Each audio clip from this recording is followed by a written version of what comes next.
Good morning from my basil bush. Good morning, it's Sunday. I'm very ill and boy, what a week we have had. I'm picking the camera up because I didn't vlog this week because it has just been the craziest start to this year. It's one of those weeks where one thing goes wrong and then the next thing goes wrong and the next thing goes wrong and you just can't imagine another thing going wrong. Yeah, it's been fun. I'm still quite ill. Alex now has what I have. I thought at first it was mastitis because I had like a fever, but it's just been a flu and a cough and it's been horrendous. And I thought I was over it. The other day I was like, oh, I feel fine. I've just got like a little bit of a sniffle and a cough. And then it just kind of came back again with a vengeance and I'm still feeling rough. But thankfully the fever part has passed and unfortunately Alex is unwell and it's very difficult to parent when you're ill, and now Elwyn has it, though I don't think that badly. She's just a bit grouchy and coughing a little bit, but I think because I'm breastfeeding her and I've had it, I think it's kind of not as bad for her. Let me bring you up to date on what's happened this week. So if you live in the UK, you saw that there was a big storm in the UK and it hit Cornwall really hard. I'll put a few pictures up of what happened near us. Lots of trees fell down and it was really devastating actually, just really, really sad.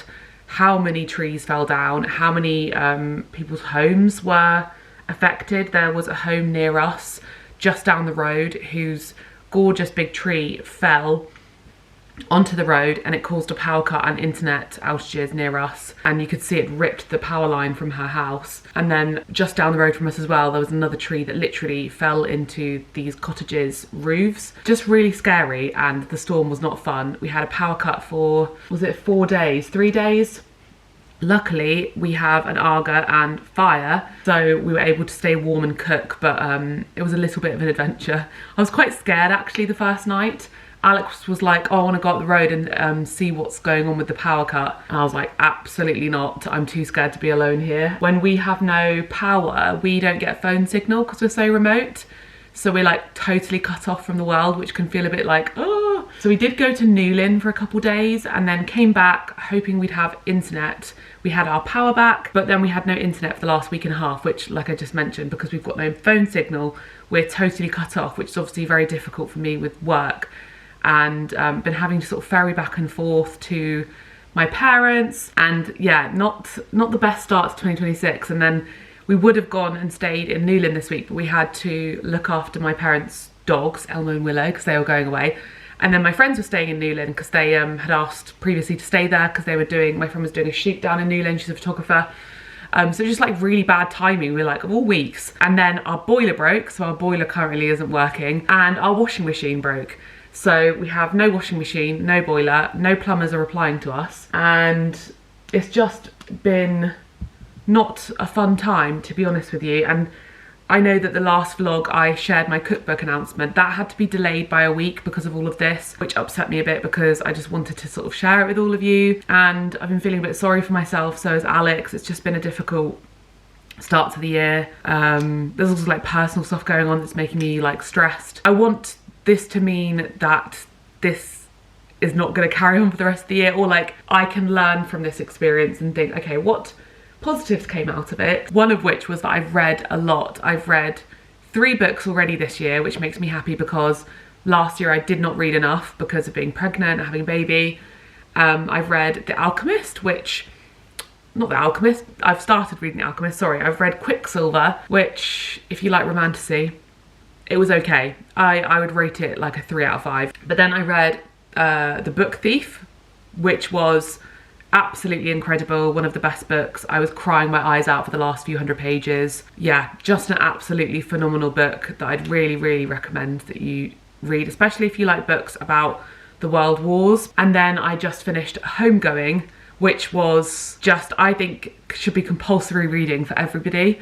It was one of the most incredibly moving, just, I can't put into words how incredible that book is. I know that it's obviously been out for about 10 years, and every chapter is from the point of view of a different person, and it's showing like a family tree of generations, and it's just absolutely incredible. I really recommend that everyone reads it if you want to learn more about slavery, racism, because it follows basically 2 sisters and their family tree and the generations that follow, one in Africa, one in America, and how that plays out, and the impacts of like generational trauma, slavery, racism, and just the oppression, but also just the way she writes is just the most incredibly beautiful thing. Like I just was sat there, you reread phrases because I'm just like, she's just such a beautiful writer. I've had a really great start to the year with reading, so that's the positive that's come out of this week of having no internet, no power. I really just was reading loads, which is really nice. So today I don't know what we're doing. It's very misty outside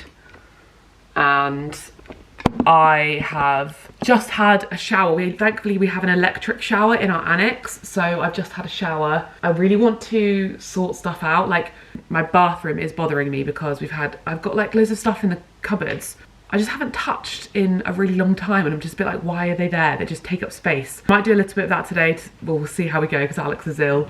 Yeah, I'm getting distracted by this basil. Anyway, I will chat with you in a little bit. Let's go see if she's awake. Hello everyone, this is future Maddie. We're doing a bit of vlogception here because I have been quite ill and not been able to like film this part of the video that I really wanted to talk about at the start of this video because it's something that's been on my mind for a long time, and I wanted to enter 2026 with my word of the year, which is rooted, which is kind of linked to being authentically me, rooted in who I am, and it's something I debated whether I'd want to share online or not, but I have decided no, I'm not going to be afraid anymore of who I am, of the things I go through, and invalidate myself any further. I just want to be truly honestly who I am and not feel like I have to hold back in any way this year. And so I really wanted to talk about this in the new year in a video and share it with you. So I wanted to open up with you a little bit about my experience with therapy and getting an ADHD diagnosis. And it's really nerve-wracking to even say that out loud. Yeah, back in 2019, this started a long time ago. This has been going on for like 7 or 8 years. I got an email from one of you asking me whether I had thought about the fact that maybe I had ADHD or autism. And at the time I was like, what? Genuinely, I was so baffled by this. I remember even laughing about it with Alex or with my family, saying like, can you believe that someone would message me this? And got kind of defensive, almost a bit offended, even though the person was being really kind and lovely in their message. And I was just like, what the hell? Just dismissed it completely. And then I had therapy and a therapist mentioned it to me. She asked me about neurodivergence, ADHD, and whether that ran in my family, whether it's something I'd thought about or had diagnosis with when I was younger, because I was seeing her for anxiety and depression and just trying to get by day to day because I was having a lot of panic attacks and experiencing a lot of difficulty in my life at the time. And I was a bit like, again, what?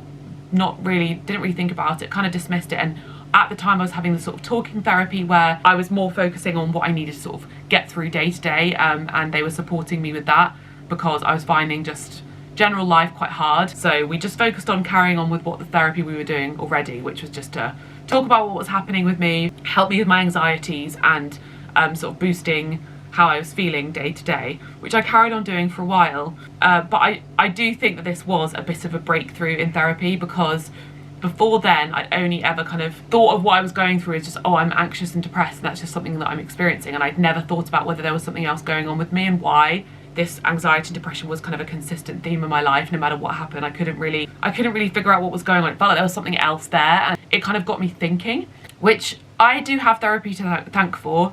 I don't think that this would have come about had I not been in therapy and been analysing my brain so much. So I want to just insert the paid partnership of today's vlog, which is BetterHelp, before we get into the nitty-gritty, because it has been so instrumental in this whole process, having therapy. BetterHelp is an online platform that I've been promoting for a long time because I love it. I really recommend it, and I've been using their service for a long time. It's an online platform. It's super easy to use. You can just fill out a questionnaire and you get matched with your therapist really quickly. I think I was matched with mine within a day or two. And the brilliant thing about BetterHelp is that if you don't match with your therapist, if you don't feel like it's the right fit, then you can easily switch therapists at no extra cost, which I think is a fantastic thing for them to offer. They have over a decade of matching expertise, so you're going to be matched based on your personal preferences from your questionnaire, as well as the therapist's clinical experience. So you can join the over 6 million people that have used BetterHelp. They're a platform that you can trust. It's a platform that I trust and recommend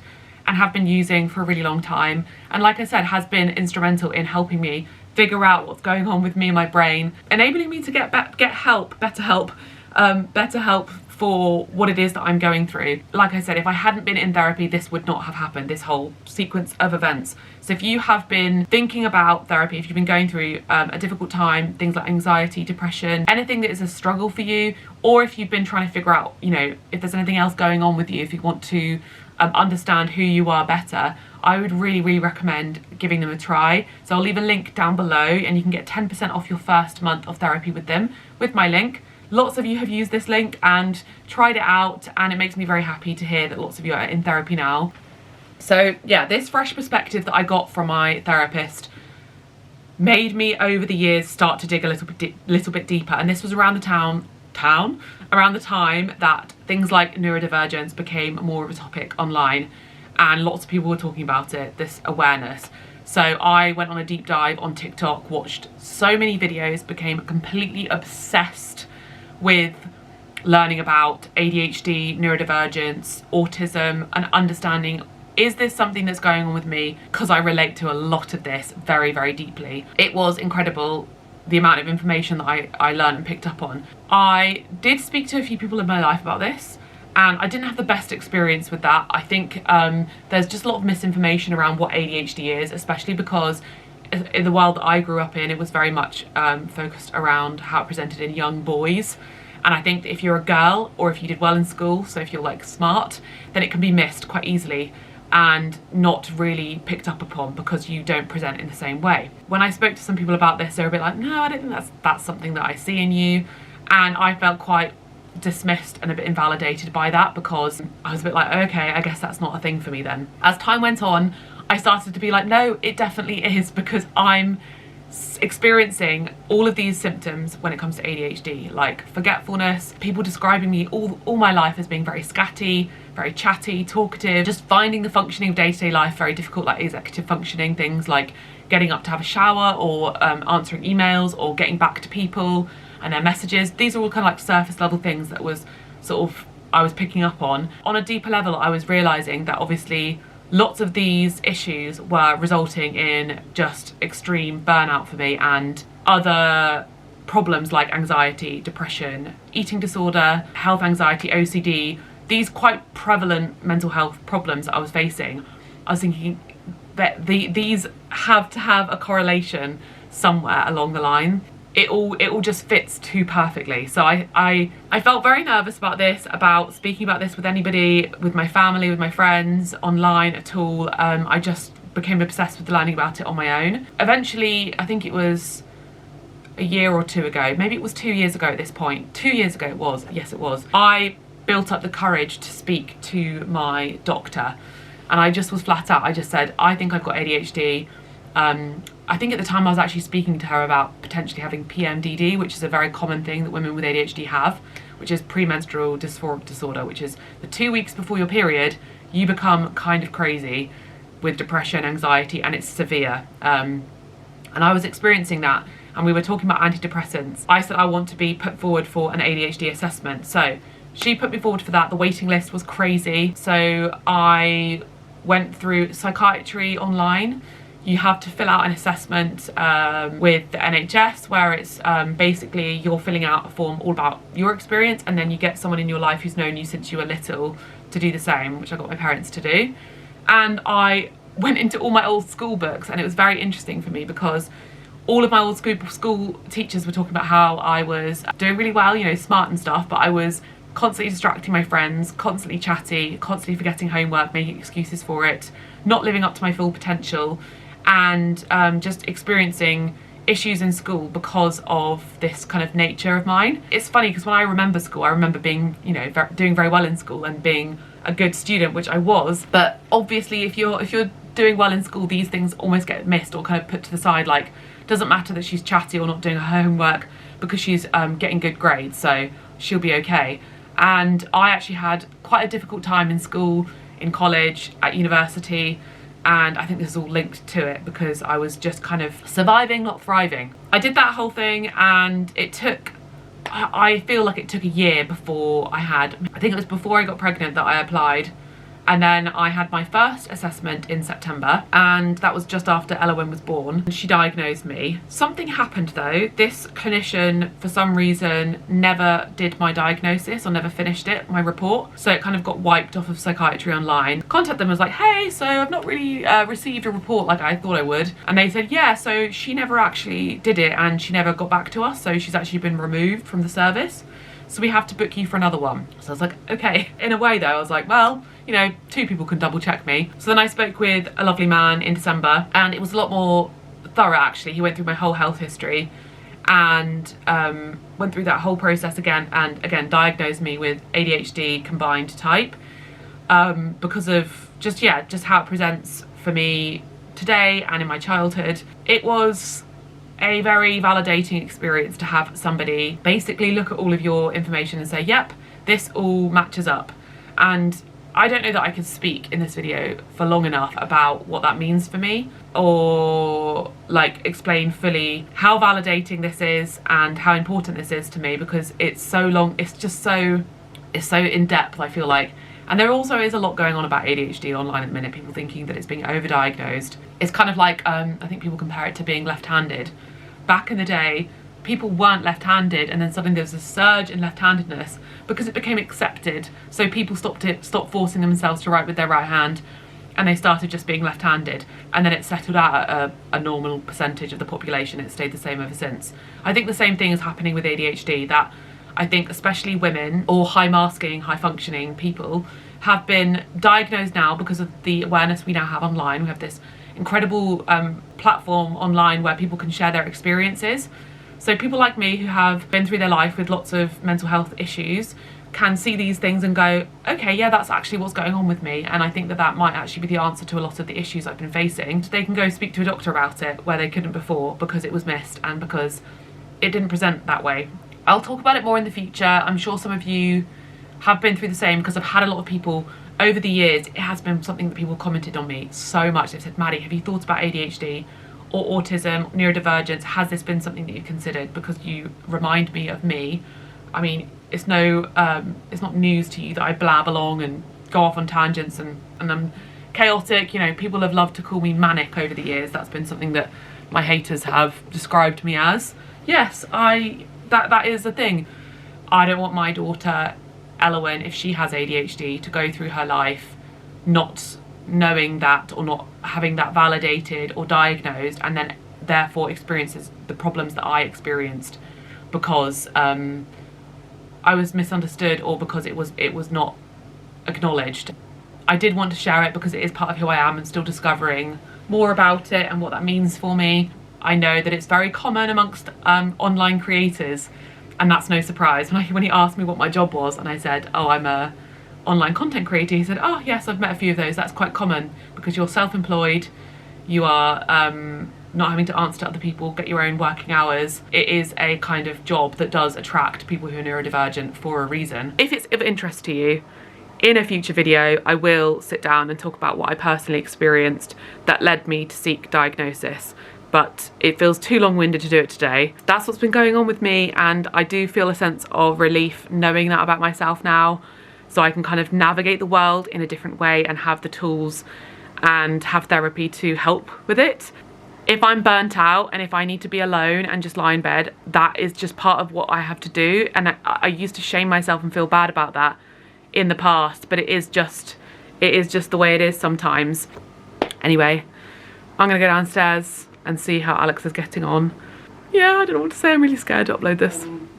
I'm gonna sort in here and underneath the sink because it drives me mad every day.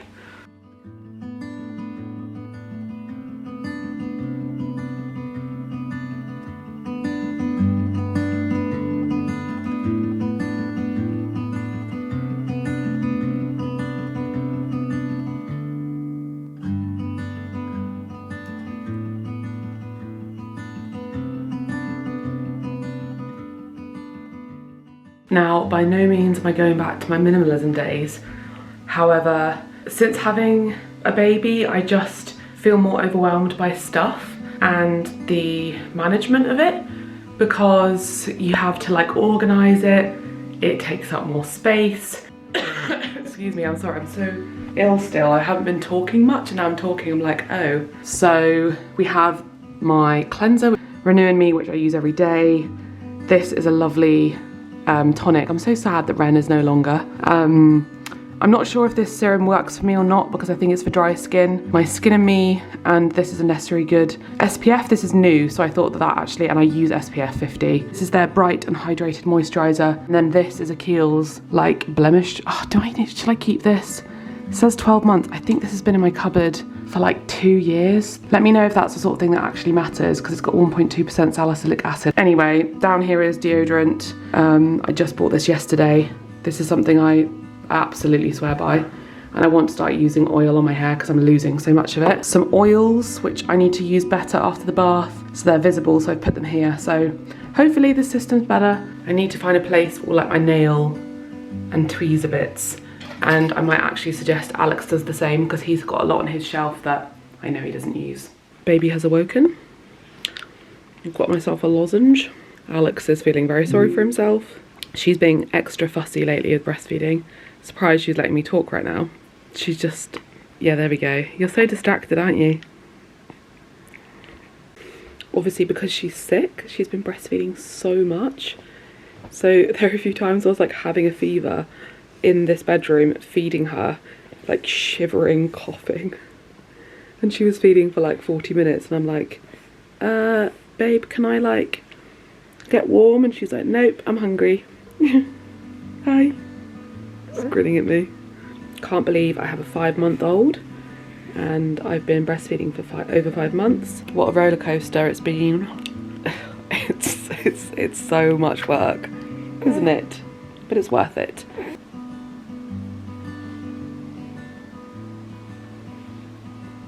Since when did I have a blonde baby? Her hair is like dark blonde. Look at it now, you can see the light reflecting. I have a blonde, blue-eyed baby. What?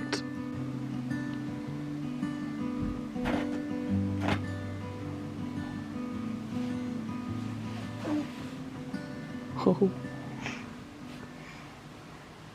Okay, I'm doing that thing now that I've opened a can of worms. Can of worms. This is where we like store all our medicine. That is not it. Look at it. What the hell? So now I've like emptied it all in here because I've made room. I'm like, well, all this stuff should be under here, not in my linen cupboard, because that whole bottom section could be used for extra linen because it's not very organised. So let's see what we can do with this. Also, there just seems to be quite a lot of stuff.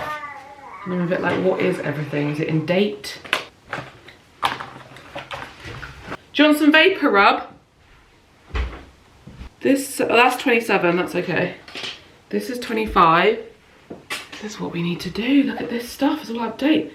2021, 2021. We'll recycle all the cardboard. I'm just gonna chuck it all in here for now. Now I have to puzzle out where everything goes. We've got this little small one. I think this should have all the essential like little medicine bits that we use a lot. Rennies, plasters, Breathe Easy, just all these kind of things like eye drops. Sometimes I do wonder about other people and what they do in these kinds of situations, how they organise their stuff. I think my issue and Alex's issue is, number one, we're really waste mindful, but we're also the sort of people who forget about things. I can't just like throw stuff away, we have to recycle everything properly, and I just don't think other people do this. I watch so many people, I'm thinking, you have so much stuff, there's no way that when you finish that you're taking it to Boots to be recycled, doing all the cardboard, emptying all the glass bottles, washing them all out, because if that was the case with your kind of volume of consumerism, you wouldn't have any time to do anything else. So I wonder what other people do and then like how they stay on top of this. So this is getting somewhere good and we've got lots more space. I have a bag of toiletry bags, which I reserve for travel, but I just don't use them. It bothers me. It's like you kind of organise stuff and you're like, why did I need that? Like there's plasters in here, there's a pen in here, rubbish, rubbish. I like this one, I think I got this in Thailand. That's a useful size.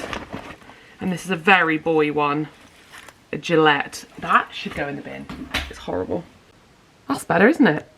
That's dog stuff. Toilet rolls. Our toothbrush like charger things. There's like extra stuff that you can use, and then those are the travel bags. So that's much better. I feel so much better. Everything is just so much clearer. I'm still so sick. Eloin's asleep and I want to sort this dressing table out because doing the bathroom earlier made me feel like this dressing table was a mess because everything is all on the top and I don't really use the stuff in the drawers. That doesn't make any sense, does it? In an ideal world, I'd get a much smaller dressing table because it just justifies me like storing loads of stuff. I don't know why I have, I don't know. What are we doing with costume stuff? Because I feel like this takes up a stupid amount of space in my dressing table. Maybe I need to, oh, now I've got a child. Oh my gosh, okay, now I've got a child. I can get a box or a basket, which can be fancy dressed when she's older, and I can get it out of my space. That is a brilliant idea. When I was little, we had a fancy dress box. It was my favourite thing in the world. We would regularly just rummage through the fancy dress box and play like pirates or like pretend to be the Spice Girls or dress up and film ourselves, and it was so much fun. Since becoming a mum, makeup is obviously very different. I did like minimise my makeup to just this bag. Maybe I'm going to go through this and get rid of nothing because I've done this recently, but my Merit Minimalist, that's incredible. But it's gone. Don't know why it's still in there. I got this Bare Minerals concealer the other day and it's actually quite nice. I've got 2 of these Merit blushes. We've got some lipsticks like my Pillow Talk. This is a nice Merit one, some nice nudes. There's just too many things in here. Is this like a... Yeah, I've got one liquid eyeliner, which is kind of broken, but whatever. I don't need that many different sized eyeshadow brushes. I'm like, why? It's like a artist kit. But then what do you... I don't want to get rid of them. What a waste. Ay. Too many decisions. I'm just going to leave them.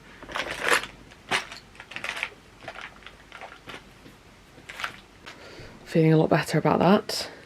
I have way too many perfumes for someone who barely wears perfume. But these things you just collect, don't you? The stuff that I'm going to use more regularly, and I've like put some of the things in the drawer, so it's not so much like on top. Jewellery's more organised. This drawer is more like just like hair. It's just better. I feel much better about this. I just need to water this plant. Good morning. I'm looking like a glamour puss today as well. Oh! I'm balancing you on my other camera. Alex is gonna come down and literally have a fit. It's not gonna work. It is not going to work. Let's use the biscuit tin. Right, we are feeling sorry for ourselves. I haven't showered because it's raining and it requires me going outside into the annex to shower where it's freezing. My battery on my laptop just died, and did I say yesterday I was like, oh, is there gonna be one more thing that happens? Our car boot won't close, so we can't use our car. And it's not like it just won't close, it's difficult. Like the mechanical system of it has stopped working. Now we have no boiler, no washing machine, no car. We have internet though, but no sanity and no health. I just need to because I didn't vlog the whole experience of the power cut and all that, and I thought, I just need to do that in the future because I wait almost, no, that is a cat. You're trying to push me over the edge. Oh. I try and wait to like film recipe videos when I'm like, I've got makeup on, I've got a nice outfit on, or like I try and film when things are going well and I've got a plan. And I'm just like, really, is that interesting? Probably not. I'm just gonna from now on just film weekly vlogs every week, whatever's going on. If we're doing a renovation stuff or whatever it is that is taking my fancy that week, because my reality is so different now with a baby. And I was even thinking recipe videos used to be something that I found difficult to fit in with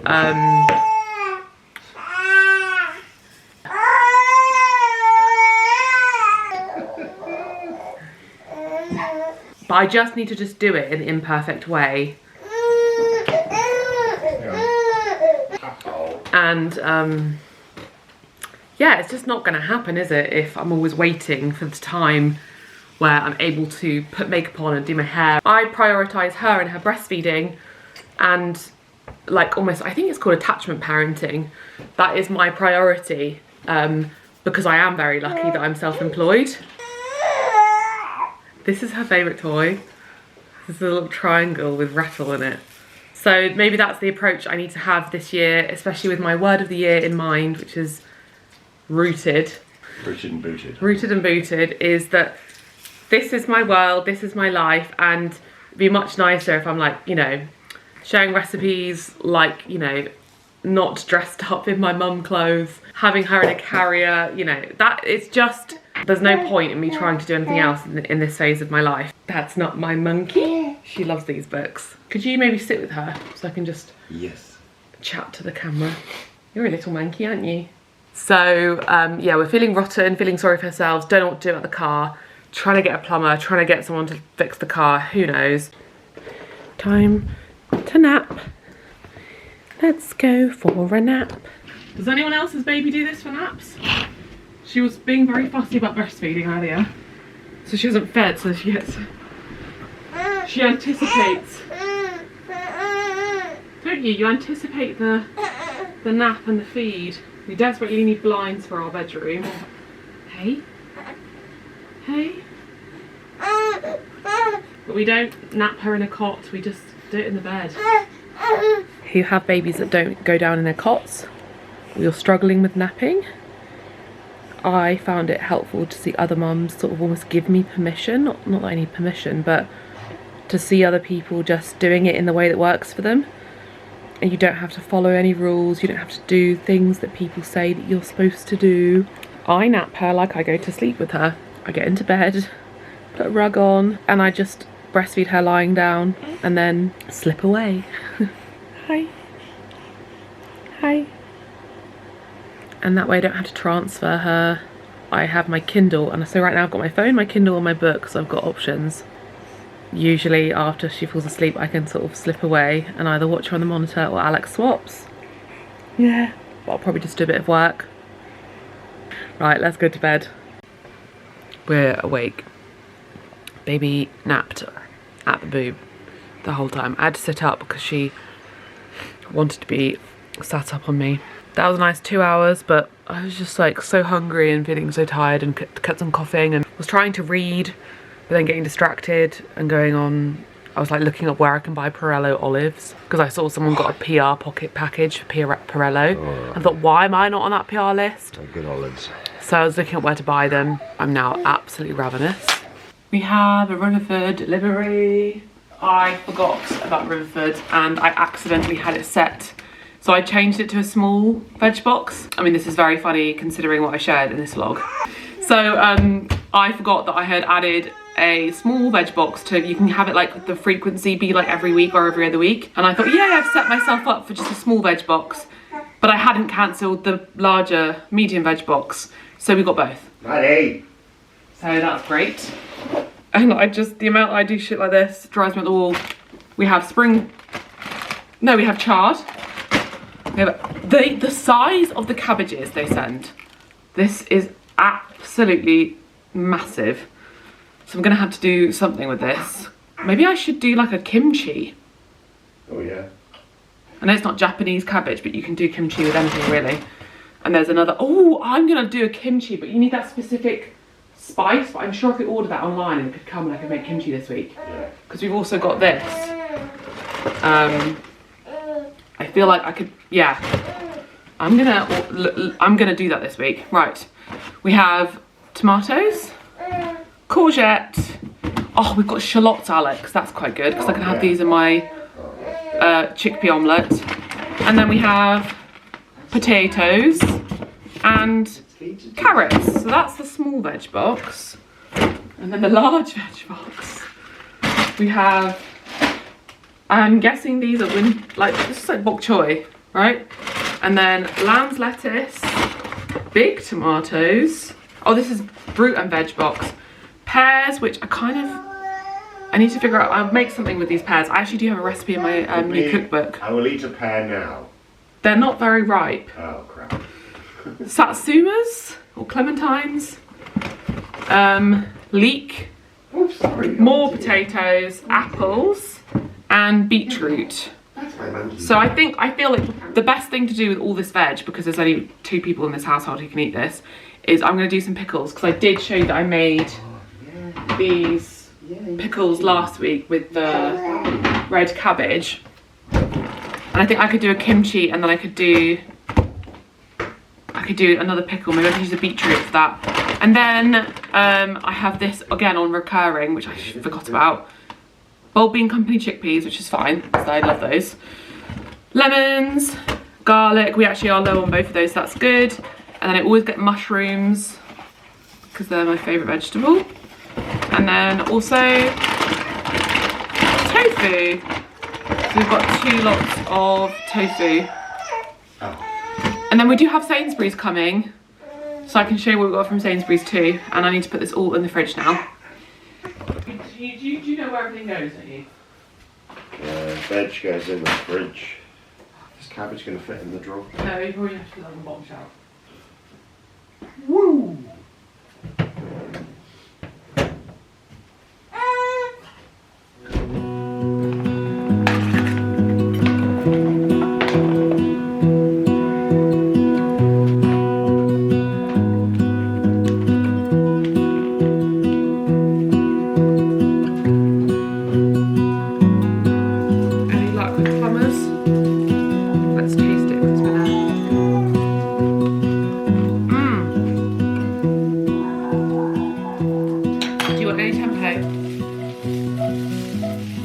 Pray that this nurses us back to good health. It is dinner time, surrounded by laptops, notepads. I've got a glass of wine. Probably shouldn't be drinking wine, but I bought this bottle last week, opened it, had a half glass, couldn't drink it because I felt too ill. So I'm attempting it because it's gonna go off. You know, wine just goes horrible if you leave it too long. I just whipped up this dinner and then realised, why didn't I film it? Because it was so fast. I saw on Poppy Day's Instagram story that she had leek and butter bean dish or whatever.